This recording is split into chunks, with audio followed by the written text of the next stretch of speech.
This is Cruise Radio. I cruise a lot, and I always sail with travel insurance. You should, too. Get a free quote today at tripinsurance.com. Broadcasting from the tripinsurance.com studios in Jacksonville, Florida, this is Cruise Radio. Hey, how's it going? My name is Doug Parker. Thank you so much for making Cruise Radio a part of your day. Very happy to have you here, my friend. Coming up, we have a review of Norwegian Breakaway, and staff writer Richard Sims is here with Cruise News. As always, don't forget about Cruise News Today, the 3 things you need to know to start your morning. Either the feed is just opposite of this or on the Cruise Radio YouTube channel. All right, staff writer Richard Sims. Richard, what was the commercial back in the day? It was like Rice-A-Roni, the San Francisco treat. Yeah, San Francisco was not a treat for passengers on the Ruby Princess, unfortunately. Last Thursday, the ship wound up having, kind of a minor collision, but a collision nonetheless, with Pier 27, which is in San Francisco. Like I said, it wasn't a major incident. No passengers or crew members were injured that we know of, but it did result in the ship needing repairs to its dented hull. So the original 10-day itinerary wound up being adjusted to a 7-night sailing to Alaska. Passengers were given the option of going on this new sailing or opting out. And about 579 people ultimately decided, I'm just going to cancel. Now, those who did cancel got a pretty decent deal. First of all, this happened on a Thursday, and they were allowed to stay on board until 11 o'clock Sunday morning while they made other arrangements, whether they were going home or to Alaska. It's kind of like, at last call at a bar. You don't have to go home, but you can't stay here. Mm-hmm. So they were allowed to stay until about 11 a.m. Sunday morning. Plus, they got a full refund and a 50% future cruise credit. So, they actually got to stay on the ship for a couple days, even though, it's almost like staying in a hotel, and got that the refund and the future cruise credit. Those who stayed on board for what went from a 10-night sailing to a 7-night sailing, they got a 75% reimbursement and a 75% future cruise credit. So either way, honestly, that's a pretty good deal. Yeah, there's some inconvenience, and the people who originally intended to go on this trip ended up, having to make other plans. But ultimately, I think whichever way you went, you still got made out pretty well here. Yeah, no, certainly. I had some listeners on board that were contacting, through the process via like Instagram and on Facebook Messenger, giving me play-by-play and sending photos and recordings of the captain. And yeah, like you said, it was a non-event unless you were dead set on sailing that and you saved up for a long time and couldn't go any other time.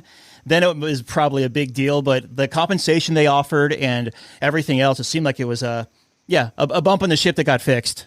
Yeah. So could have been worse. Yeah, definitely. And so a fire hazard is delaying the launch of MSC's luxury brand cruise ship. This is a story that could become more interesting over time. It's interesting enough to start with, but it started when MSC Group kind of announced that their upcoming Explorer 1, the delivery of the ship was being delayed, which, by the way, this was the second time the ship's delivery had been delayed.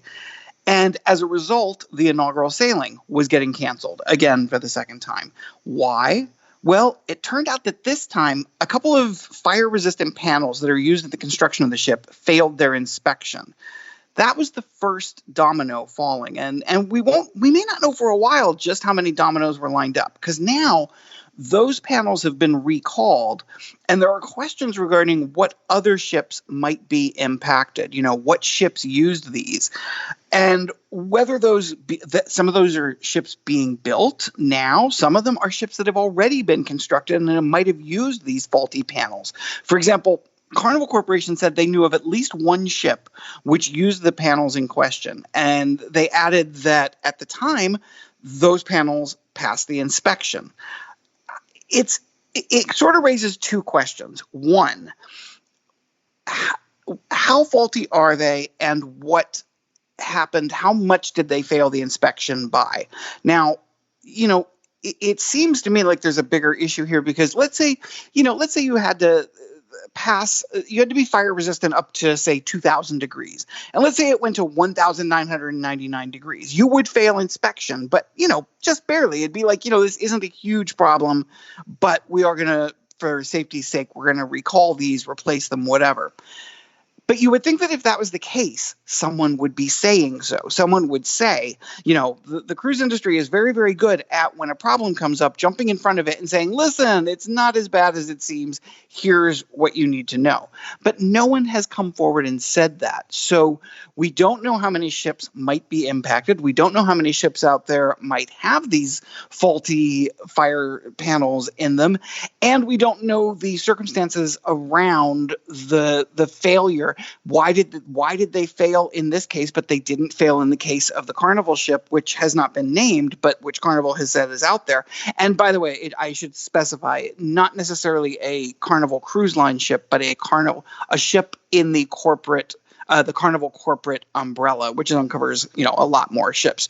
So there's a lot of questions out there, and it's something that we'll have to keep an eye on as it unfolds to see just how far-reaching or how minimal, it could go either way, this turns out to be. Yeah, what's interesting to me, though, is that, Carnival Corporation came out and said, look, we have one ship and whatever happens with that.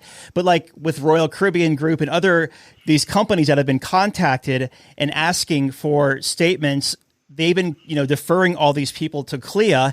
And of course, CLIA, that's a lobbying arm of the cruise industry. They're only going to say good stuff. In fact, I don't think their copywriters know how to say anything bad.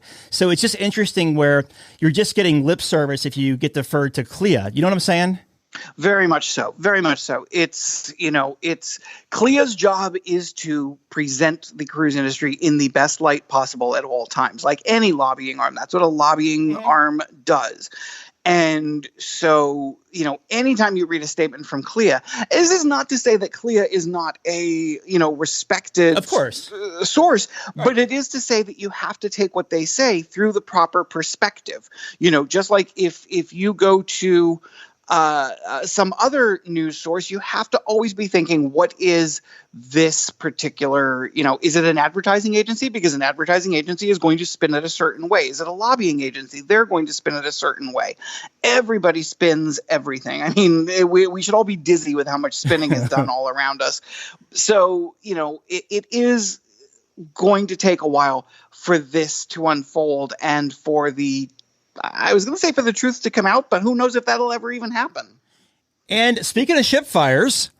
Yeah, in a completely unrelated story, at least as far as we know, the Morella Discovery had left Amber Cove and was on its way to Grand Turk when an engine fire broke out in the wee hours of the morning. The crew put the fire out. There were no injuries. Everything was fine. But the ship returned to Amber Cove so that they could do an inspection and determine the cause and see if there's any other problems that needed to be addressed. Once there, they had to make arrangements for the passengers to be flown back to the UK because the ship was going to be there for a couple days waiting for the inspection. And that is where that voyage began. The current cruise was canceled, and so was the next one. As of the time that we're recording this, I checked about 10, 15 minutes ago, and the ship is on its way to Port Canaveral, which was where the next sailing was set to depart from. So we'll have to see if everything's okay there and if they're able to take the next cruise. But the current cruise and the next cruise were canceled, so it's really the one beyond that we're waiting to hear word on. But luckily, again, fire at sea, as they say, every single cruise you will hear, the captain or the cruise director come on and they give you the whole warning about don't smoke on balconies and things, because fire at sea is one of the biggest hazards that a cruise ship faces. Luckily, the fast-acting crew dealt with this really well, really quickly. There was no problem. I mean, if the fire alarms hadn't gone off, people probably wouldn't have even known what was going on. So good job to the crew and, moving on. Disney Cruise Line has quietly increased some prices. And it quietly is definitely the word. I guess if I was raising prices and I had the option of not saying anything, I would. I mean, anytime your local grocery store raises the price of milk, in this case, it's Disney Cruise Line, and I have always wanted to do a Disney cruise. I have not done it yet. I'm a Disney fan, but I'm a little bit nervous about them because, so many children. And so on a place that with that many children, the restaurants that are geared toward an adult audience, obviously are kind of almost like a heaven on earth. So it's probably not terribly surprising that across the Disney fleet, they've boosted the price of those hot spots. Ships that have Palo, I believe I'm pronouncing that correct, and the Palo Steakhouse saw the price go from $45 to $50. Not a big deal, $5. Meanwhile, dinner at Remy and Enchante, the latter of which is only available on the Disney Wish, went from $125 per person to $135 a person. So a $10 boost there. And I mean, I think if you're already paying $125 for dinner, you're probably not going to squirm all that much at an extra $10.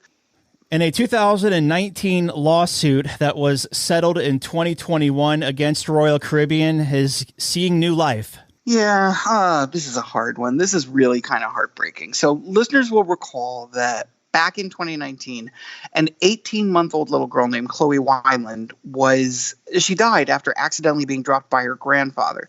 They were on the Freedom of the Seas. It was docked in San Juan. Depending on, there are many different versions of this as the lawsuit has gone on, but basically he was holding her up to a window or out a window. There was no actual panel of glass there. He accidentally dropped her. She fell 150 feet to the dock below and passed away. So right from the beginning, just a terrible, terrible story.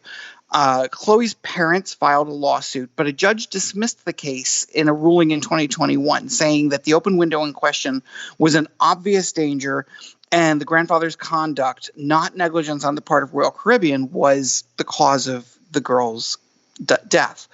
The family appealed, and a 3-judge panel, when in this case, the appeal went before a panel, and the panel was deciding, do we allow these people to bring a case, or do we agree with the original judge and say, no, there's no case here? The 3-judge panel here basically said that a jury might find that there was negligence on the part of Royal Caribbean. They also said that, there is a chance that a jury might say that Royal Caribbean could have foreseen an adult holding a child near the window.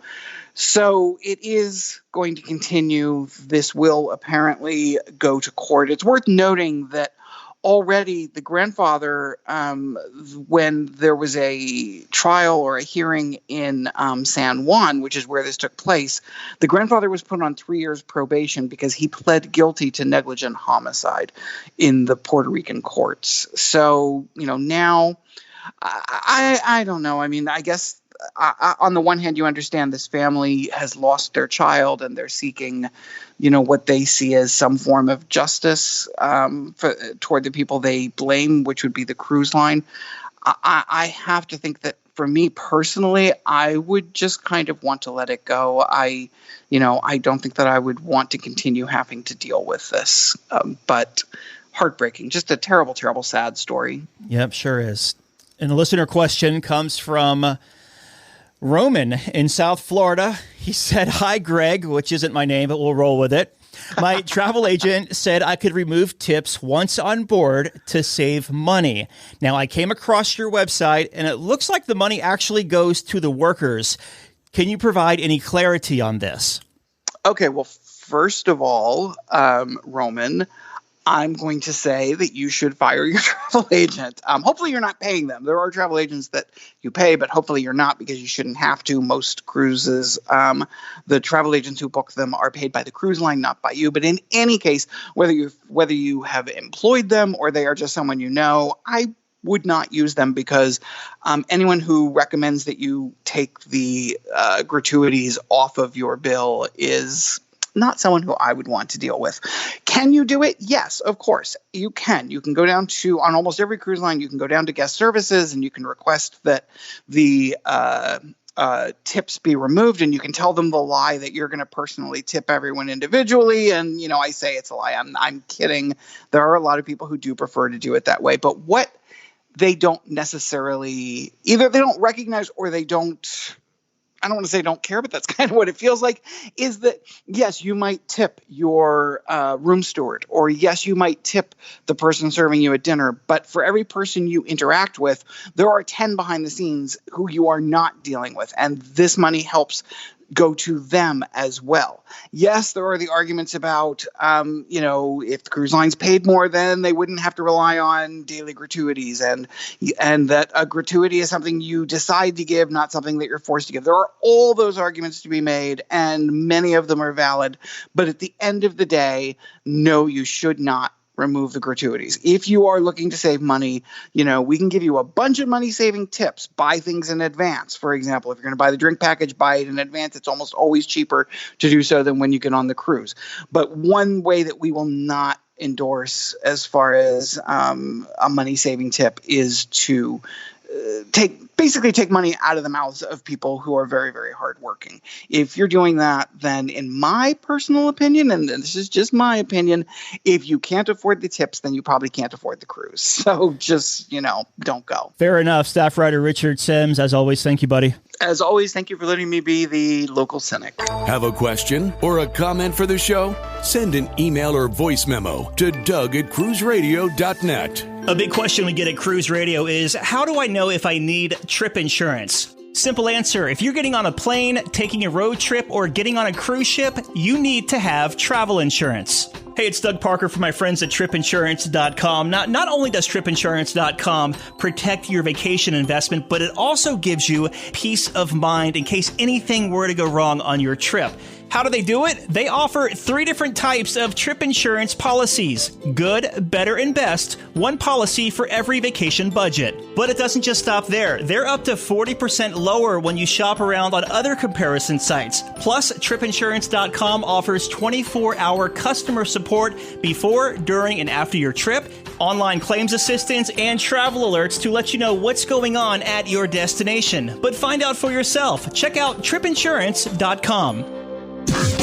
Have a question or a comment for the show? Yeah! Send an email or voice memo to doug@cruiseradio.net. Bahar and his family took a Western Caribbean cruise out of New Orleans earlier this year on Norwegian Breakaway, and he joins us on the line. How you doing, buddy? Good, Doug. How are you? Good to talk to you again. It's been a little while since we were on that transatlantic crossing on Carnival Celebration back in November of last year, right? Yes, that was a fun cruise. It sure was. So let's jump onto the ship here. You're over in the great state of Texas, and you had to come over to New Orleans. Now, it's a couple, 1 or 2 states away. I can't remember, but do you drive that or do you fly that? We drive. It's supposed to be a 7 to 8 hour drive, but it ended up taking us closer to about 11 hours or 11 and a half hours. Just there was a lot of just accidents and such heading to New Orleans area. So you make your way to New Orleans. Any pre-cruise time out there? Not this time. So because that drive, like I mentioned, took longer, by the time we got to New Orleans, it was fairly late. So we just decided to grab dinner, just rest up in the hotel, and just have an early embarkation morning start. We've sailed from New Orleans before, so we've done the whole New Orleans downtown vibe and everything. Mm-hmm. So we just figured this time to just rest up and have an early start. How close to the pier did you stay? Like around 5-6 miles away. It wasn't right in the middle of the New Orleans hustle and bustle. Probably took about 10-15 minutes to get to port. All right, so you go to embark Norwegian Breakaway. You mentioned you had an early embarkation time. Was it early enough where you kind of beat the crowds? Yes, for sure. It was a 9:30 to 10 o'clock slot. That's for our check-in time, and it was very smooth. Really, from the moment we got to the cruise terminal to the moment we sat down in the waiting area, it took a total of 8 minutes. And that, of course, includes going through security and X-ray, talking to a rep to get our passports checked and key cards and everything. And I like the fact that we got our key cards then instead of sitting outside our cabin door. Gosh, 8 minutes. That's almost like you were staying in the Haven, that kind of service. Yeah, I think we just beat the crowds. And then we ended up sitting there from actually a little bit before 10 o'clock to, I think they called boarding at 11:15, I believe, or 11:10. And kind of an interesting thing is while we were in the waiting area, when we were proceeding part of the check-in to the waiting area, they gave us this big boarding card. It lists like a big group number on it. So they do that so that whenever it's time for them to call the boarding groups, they can easily tell people that they were in the right group. And they pick those cards up from us on our way to the gangway. So you make your way on board Breakaway. What were your first impressions? And were you on one of the last sailings that actually still had to do the traditional muster drill? Yes. So we did have to do the muster drill. That was at 3 o'clock.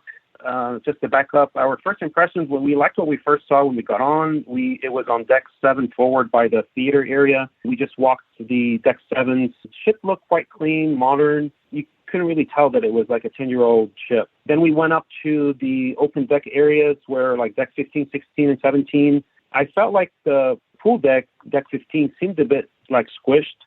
Like there was not a whole lot of lounge chairs or open space. And then later on the cruise, I realized that they have all that, like the deck parties and such that they normally would have in the, or at least on Carnival, that they would normally have on the Lido deck. They would hold them in Spice H2O, which is on the back of, or on deck 16 aft. And the other thing that I really liked with the ship was the waterfront area, which is on this like perimeter outdoor area on deck 8 on both sides and also the aft. So they have like a bunch of bars there. There's seating areas for the specialty restaurants. There's also like comfortable cushions that you can sit, without necessarily being in a restaurant or anything. I was going to say, you had a lot of time to explore the ship because you got on like in 8 minutes around 10 o'clock or so, and the staterooms didn't open for another, 3.5 hours or so? Yeah, correct. The cabins were not ready until 2:30. Wow, look at that. There used to be 1:30. They kind of trimmed the staff around there. Now they're pushing it back to 2:30 or so. Okay. I see what's happening there. So you make your way to your cabin once it opens up. What kind of stateroom did you book, and how was it for your family throughout the week? So we booked 2 interior connecting cabins, so nothing fancy there. This was actually our first time as a family after cruising for like 20 sailings together for us to get 2 cabins instead of 1. So it was really nice having that extra space, second bathroom. We don't feel like we're on top of each other all the time. The cabin was nice, the comfy beds. It did lack storage space, like shelves and drawers, but the bathroom was actually quite the opposite. The bathroom was pretty spacious, and it had a lot of places where you can put like your toiletries and stuff. The shower door was glass, and it wasn't really small. And even like getting out of the shower, you're able to dry yourself while you're in the bathroom. I'm just comparing it with like Mardi Gras celebration, and it's pretty tight. The plugs are pretty standard. We always, of course, bring like a non-surge protector to plug our stuff in there. One thing I did like on NCL is like there's the 2 buttons right next to the door. On the inside, of course, a do not disturb and a makeup room. So whichever one you click on, it basically puts a light outside the cabin, so then your cabin steward knows. Another thing that I was quite surprised and really liked was whenever the captain or the cruise director did any important announcements through the PA system, we could hear the same announcement basically coming out of the TV at the same time as the live announcement. It was like literally like half a second like off, and which I thought was very cool. So we didn't have to like run to the door to try to open the door to hear what they're saying if it's an important announcement or not. Yeah, because it's always weird, right? Like you always think, okay, I should be poking my head out here and listening, but if it was important, they would be, coming on the all call and doing it. But it's always a weird thing. So it's cool that they actually have it where you can pipe it right in there to your room. Anything else you want to hit on the staterooms?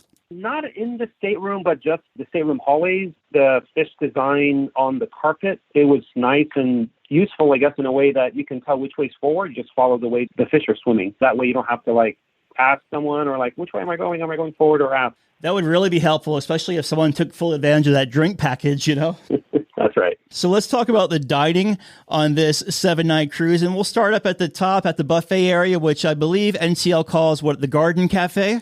Yes, that's right. It was great. There's a lot of food variety there. Hot dishes, cold. There's Asian, there's Indian, there's American, there's carvings. Desserts were good as well. There's also an ice cream, like a Baskin-Robbins style, being served by a crew member. Different flavors, of course. There's also a regular ice cream machine as well. I like that I saw there's like when you're entering the Garden Cafe, there's these hand washing stations, and there's like 3 or 4 on each side. There's a sweet crew member that's always standing there. And she was like the star of the ship because she was always singing the Washi Washi song, and she made up her own songs, and she just made it fun. The other thing I want to mention there in the Garden Cafe, just something minor, but I thought it was nice having the napkins and the utensils are actually at every table instead of you grabbing them from like the food stations. Okay, yeah. Makes a lot of sense there. I'm trying to think the layout of this one. Is it indoor, outdoor on both sides, like forward and aft of the garden cafe, or is it just one side where you can sit out there? It's basically on the aft, and think of it as right in the middle. Both sides are basically the same. Gotcha. Okay. My recommendation would, if you see something you like, don't just grab it right away. You just walk the whole length first, see what's out there, and then come back and grab a plate and then pick what you want. And then you have the seating area between there and the windows. Gotcha. Okay. Makes sense. Now, outside of the garden cafe, where else did you eat around the ship? Now, I know that Norwegian doesn't really have like the set dining times per se, but they have a couple of different quote unquote main dining rooms. So did you do any time in those main dining rooms throughout your sailing?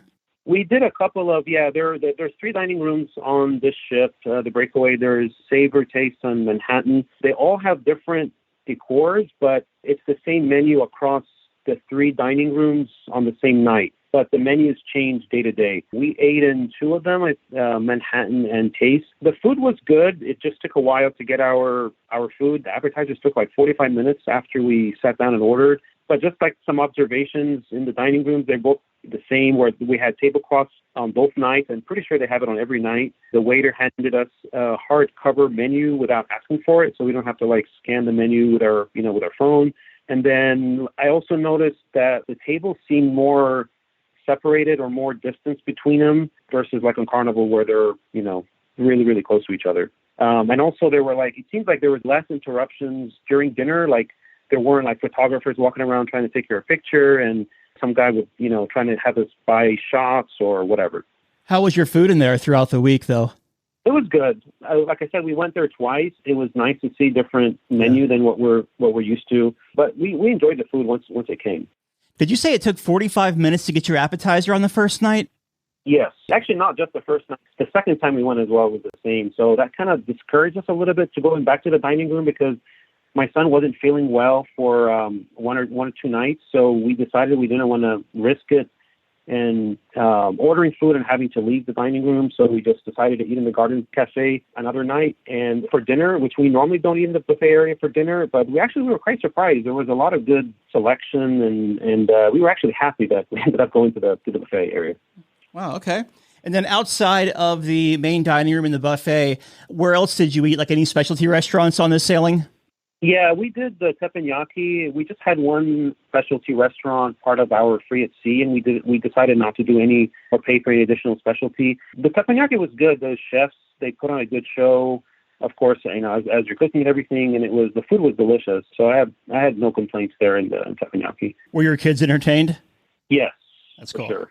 Other places to eat around the ship, like I'm trying to think here. Like Carnival has, of course, all the Guy's Burger Joint, Blue Iguana. Are there any poolside eateries or anything with NCL?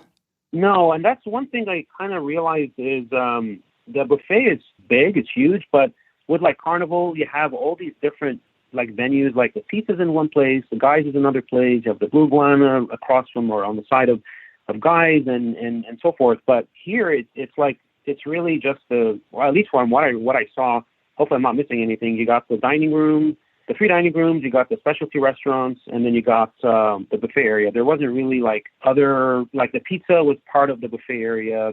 There are many other specialty restaurants, obviously, on the ship. We just didn't try them. Oh, how about the sports bar there? The, what's it called? The Local. Oh, yes, you're right. How can I forget that? You are absolutely right. I'm sorry I forgot that. Yes, and that actually, we ate there twice. It's a 24/7 place, and the food was really good. It's like pub foods. I got like fish and chips on one night. There's loaded nachos, and the food was really good. How was the entertainment on this 7-night cruise? So the shows in the theater I thought were good. We had an illusionist. I think his name was Neil Croswell. There are 2 main shows that the Breakaway does. One is called Six, which is a musical, and then there's a Burn the Floor, which is this modern ballroom dancing. I'm personally not into musicals. I still ended up just going and watch Six just to see it. A lot of people loved it, but it's just not my thing. The Burn the Floor, though, was very good. They're really good dancers and acting and everything. Other entertainments outside of the theater, there's Howl at the Moon dueling pianos. That goes on from 9 at night to 1 in the morning for like several nights. They were good. One thing that I felt was lacking, at least compared to Carnival, was comedy. There were only 2 comedians. They were okay. and they repeated their show. So really, if you end up seeing their show once, that's it, and that's it for the whole week. I'm used to Carnival where there's 6 to 8 comedians on a week long, and they normally don't repeat shows. So I definitely miss that vibe. My biggest really issue with the entertainment was in the atrium area. So there were a lot of activities they had there, like games and such. The issue is like with popular stuff like Deal No Deal, they had Love and Marriage show, which they call Not So Newlywed Game Show. It would be packed, and you can't get a seat for 1 or 2 people, yet alone a family of 4. And I don't understand why they just don't put those popular shows in the theater instead, because definitely there's a demand or people want to watch it, because not only all the seats are taken, there's a tons of people standing, and I'm sure there are people that are walking by and they're like, I don't want to stand for an hour, so I'm just going to not go to the atrium and go somewhere else. Oh, and also I can't forget, there was an amazing band that played in Sid Norman's Poorhouse. That's on deck 8. They play like these old classic rock songs. They had like a drummer, an electric guitar, like there were like 2 or 3 singers. They were really, really, really good. Nice. They rocked the whole lounge. So sounds like a little hit and miss, but seems like it was pretty good though. We made the most of it. It was, yeah. Overall, I just missed the comedy. Does that ship have a Starbucks off the atrium? Yes. Okay. And I believe it does not, it's not included in your drinks package, I think, unless you upgrade your drinks package. Mm-hmm. But yes, it's right next to the atrium. So how were the sea days as far as crowds and congestion? It was pretty packed. We were at full capacity. We had 4,700 guests, which I think if you look at the double occupancy rate is like 3,900 or so. So we were like 120% at capacity. We had 2 sea days. The first sea day was nice weather. Like the pool area was just packed. Actually, everywhere seemed like it was pretty full. We're not like pool lounge people, so that really didn't bother us there. But like in the atrium and the kids club, it was pretty packed. The second sea day was the day before we got back to New Orleans, and it was cold and raining and windy. Because that was the case, there was hardly anybody up on the open decks, and then of course the atrium was more packed than even the first one. So when you say it was like super packed, for like if you're going to the Garden Cafe during peak hours, either breakfast, lunch, or dinner, was it super busy up there and like shoulder to shoulder? No, not quite shoulder to shoulder, but sometimes it would be hard to find a seat or find a table. Mm-hmm. But because there's so many tables on both sides, it wasn't too much of an. I don't think we ever waited more than a minute or 2 to find a table. But we did find ourselves looking around for a table. We couldn't find one, and there's, like I said, so many seating areas that eventually someone is going to get up and leave, and you just have to quickly go get it. Or even if like the table is not clean, you just find a crew member and ask him politely, him or her politely, if they may please clean the table, and then that's your table. So it wasn't that bad. Okay. So the casino on these breakaway class ships, they kind of run like carnivals do. Basically when you're transiting the ship, you're going to walk right through it. So how was it as far as the smoke situation in and around? Because I know some of the Norwegian ships have a dedicated smoking area, and they used to have a dedicated just non-smoking area, and the rest was smoking. How was this one set up? So we're not casino players. The only time I was walking through the casino, I could smell a little bit of the smoke, but it wasn't. I think you're right. I think there was like a section aside that had smoking and one that didn't. So I always went around the non-smoking side, and even the non-smoking side did smell a little bit of smoke, but it wasn't like overwhelming. It wasn't to the point where I said I want to like skip deck 7 completely and go up to 8 or down to 6 to avoid it. Mm-hmm. Gotcha. Okay, fair enough. So let's talk about the ports of call on this 7-night cruise. Give us the first port of call, a highlight, then we'll move to the next one. So the first one was Costa Maya in Mexico. I booked independently with a beach club called Maya Chan Beach Club. It's an all-inclusive, and it was great. They arranged like transportation for us to and from. They gave us a large private palapa that's right by the beach. Comfy chairs, tables, hammock, all you can eat and drink, water floaties. The service was amazing. So the water was not very pretty. It wasn't really their fault. It was like the seaweed and seagrass and all that. But they cleaned up as best as they could. But thankfully the area in like the beach club itself was nice and enjoyable. So it really didn't really bother us. The next one was Harvest Key, which is NCL's private island, and it was a beautiful day. So there is like a huge pool, there's a beach, there's a wildlife experience that you can see like butterflies and such. There's a lagoon, there's a lighthouse that you can get up to do the zip lining from if you wanted to do that. We got off the ship quickly and we secured some like lounge chairs by the pool, and we ended up spending half our time at the pool and half our time at the beach. And then one note for Harvest Key is your drinks package is not included. There are no free food, like some of the other private islands with other cruise lines. I heard also that the food was pretty pricey and the drinks were pricey. So we decided we wanted to cool off anyway, like by lunchtime. So we decided to just walk back to the ship, have lunch there, get some AC, and then head back. My daughter and I did this manatee paddleboard excursion. You basically like stand up on this. It's like almost like a stand-up paddle, but instead of using paddles to move, you're using your feet. You're almost like going on like some stairs, but it's just two. You just kind of like press on it, and it makes the paddle go. And we actually did end up seeing manatees, which I was surprised. The next one was in Roatan in Honduras. Again, I booked independently with a company there. We saw some monkeys, held a sloth, and we did some zip lining, which was a big highlight for us, mainly because I've done zip lining before in many ports, but this was our first time. My 7-year-old was able to zip line by himself, and he totally loved it. And then the last port was Cozumel. We had actually 4 ports instead of 3. We booked independently again, this time with Nachi Kokum, which is an all-inclusive, as you know, and that's our go-to place in Cozumel when we want to do an all-inclusive, which I was really glad that we did because there were actually 7 ships that day, and Nachi casted at 130 people inside, so we didn't really, regardless of how many ships are there, it didn't really affect us at all. And while you're at Nachi, and you can look down the beach and you can see Mr. Sanchez, and I can actually see how packed it was over there. Oh wow, that's although we had a good time with Mr. Sanchez before. Yeah.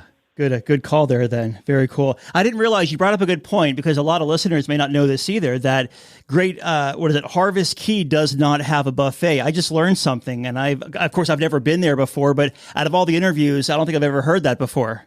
Yeah, I knew that in my research before going there. I'm glad that we went back to the ship. Like I said, not just for lunch or saving money, but it's also, we just wanted to cool off a bit. Were you able to tell, like when you docked there, because there is a dock at Harvest, could it hold 2 ships or just 1? Like we definitely were the only ship there. I don't know if we can dock a second ship. It would be miserable, honestly, if there was a second ship there. Yeah, kind of like Costa Maya when you have 3 ships there. Yeah. One other thing to mention, not like a specific port, but just in general, getting on and off the ship in the ports. I love how they don't have photographers that are pushing for taking your picture, especially like, when they slow down, like getting off the ship, like when they want to take your picture when you're on the gangway and it like holds up all the line. So they had none of that. They did have a photographer outside of the gangway, but even they were not pushing for pictures. They also give you a towel when you're off the ship, like when you exit the gangway.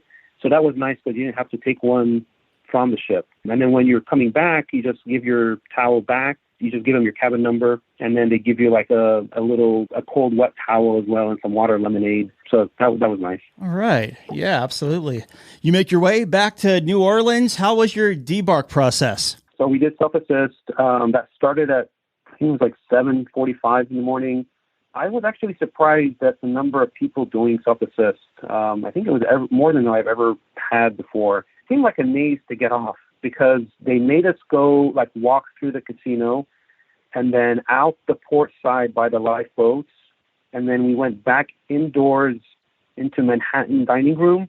We scanned our cards there to get off the ship. And then we went back out to starboard side, walked the entire length of the ship to the gangway, and then we exited from there. So like I said, it was like a maze getting out, but of course you're just following the line, so it wasn't like you're lost or anything. In total, it took about 45 minutes to get off, which I thought was a little bit long for a self-assist. But in any case, and then once we got to the cruise terminal, New Orleans does have the facial recognition software, so we had our passports at hand ready to go, but we never had to show it or even get it out. Like you just stand there, it takes your picture or it looks at you and then gives you the green check mark and you're good to go.